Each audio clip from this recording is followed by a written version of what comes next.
They've done it. They've actually done it. The Toronto Maple Leafs, after 19 long, excruciating years, are finally going on to the second round of the Stanley Cup playoffs. Thank the Lord.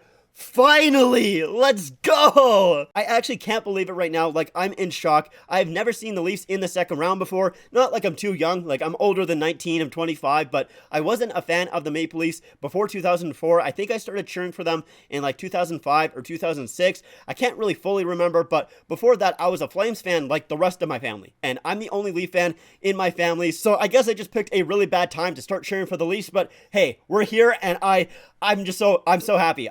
I'm actually so happy. I almost don't really know what to say at this point. We'll see if I really go in depth with this series or not. I actually don't know. I'm kind of just rambling here. But before we do talk about anything, I wanted to show you guys my reaction to the game winner in overtime. I would probably recommend to turn your volume down just a little bit, although I did my best not to blow out anybody's speakers or headphones or anything like that. So here is my reaction. Here's Matthew Knies, feeds it in for Tavares.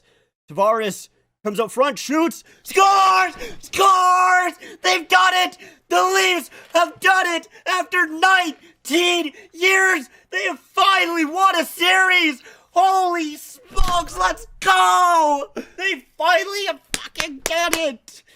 Yes! I guess one thing that we can talk about is the goaltending in Vasilevskiy. Vasilevskiy was not very good in this series. Now, I will say this, I don't think he was very good last year against the Maple Leafs in that first round either, up until Game 6 and Game 7. That's when he really turned it on, and it almost seemed like he was doing that this series as well, where through the first 4 games, he was awful. He was not very good at all, but in Game 5, he came to play, and he stole that game for the Lightning. In Game 6, I still thought he was pretty good, but he wasn't fantastic. One thing that the Leafs did extremely well in this series was getting into the eyes of Vasilevskiy, making sure that he could not see anything at all, and if he was trying to, he either had to appear above the players or get down low, and that just made it extremely difficult for him to stop those pucks coming in from the point. And one thing that I did not like with the Leafs during the regular season is I thought their offense from their defense was really weak. I just didn't think that they did a very good job in that aspect during the regular season, but in the playoffs here, specifically Morgan Rielly, holy crap, brother. Morgan Rielly was so good in this series. He was one of, if not the MVP in the series, in my opinion.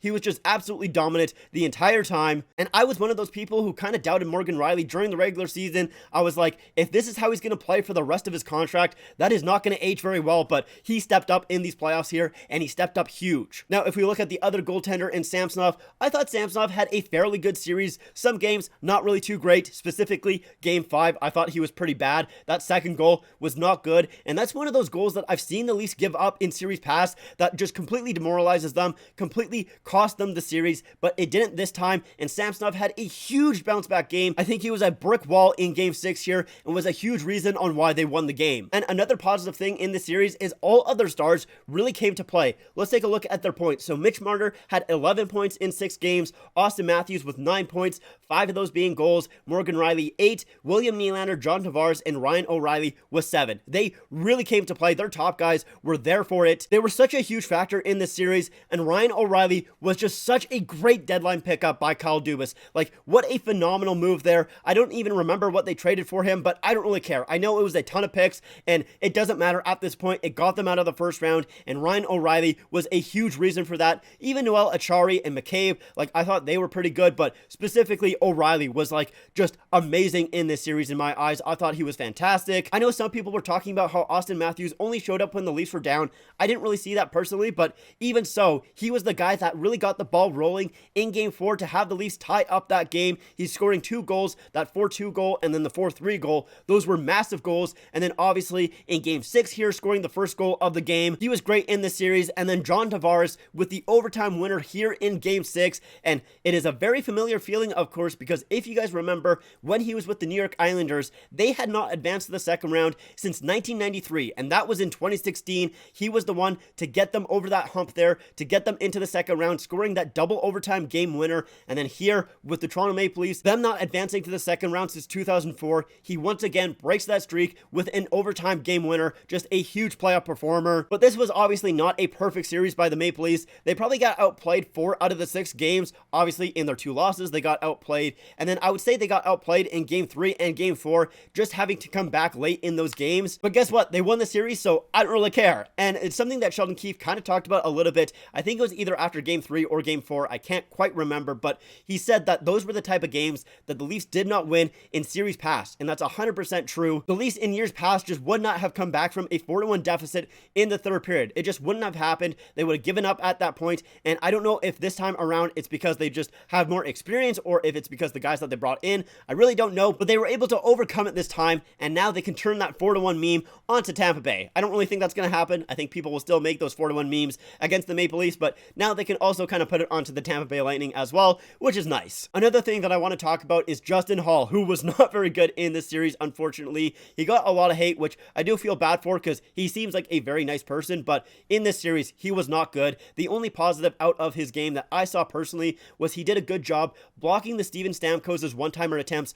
on the penalty kill. He did a good job there, but outside of that though, he was awful, being on the ice for 14 of the 19 goals against in the first 5 games. That is just unheard of. That is absolutely terrible. And the quotes that Sheldon Keefe had after game 5 made it seem like Justin Holl was going to stay in the lineup. And man, I was super worried. But of course, he elects to go with the 11 forwards, 7 defense, something that the Leafs tried quite a bit during the end of the season. I like that he did that for a few reasons. First of all, you have a couple NHL defensemen who haven't played in the series yet in Timothy Liljegren and Erik Gustafsson. And if you go with the 7 defensemen, then you can ease them into the lineup a little bit more so. And also you can take some time on ice away from Mark Giordano, who also was not very good in this series. And then on the forward side, you can use that blender to kind of screw around with the lineups there, you know, mix and match, really load up some players. And I think that helped Sheldon Keefe out a lot because most of the time in this series, I feel like he was getting out coached. But in game 6 here, I feel like it was Jon Cooper on the back foot. And that's why you saw him kind of mix around his lines in the second period there. Now, one last thing that I do want to talk about here, and this isn't to discredit the Leafs, it's more just to talk about Tampa in general. But,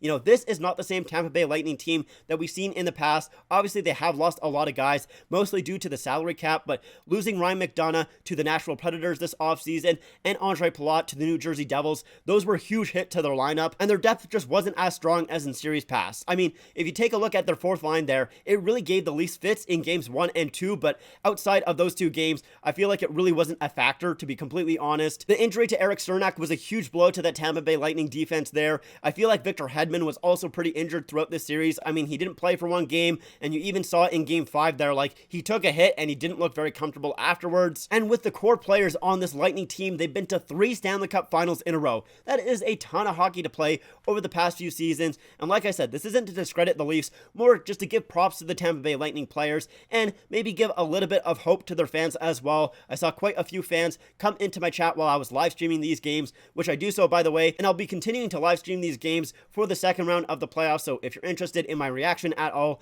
make sure to hit that bell notification. But there were a few Tampa fans who came into my chat who were kind of down on the team, and I don't really think they need to do anything drastic, to be honest. Like, they don't need to trade Vasilevsky or fire, you know, Jon Cooper or Julian Breezewall. Like, I think they'll be fine. I think they just played a ton of hockey and ran into a pretty good Leaf team as well. Like, this isn't a bad Toronto Maple Leafs team. They're pretty darn good at this point, and I think the Tampa Bay Lightning will still be pretty good next year. But now the Leafs await the winner of the Boston Bruins and the Florida Panthers, who play on Sunday. And if you're asking me who I would like to see the Leafs play, well, they just exercised their demons. Now it is time to slay the dragon.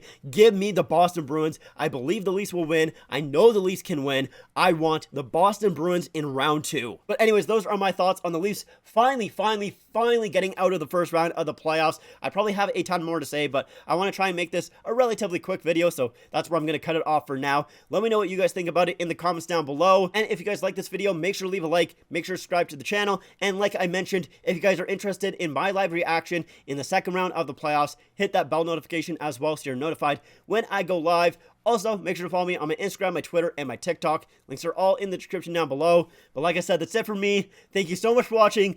Go Leafs, go!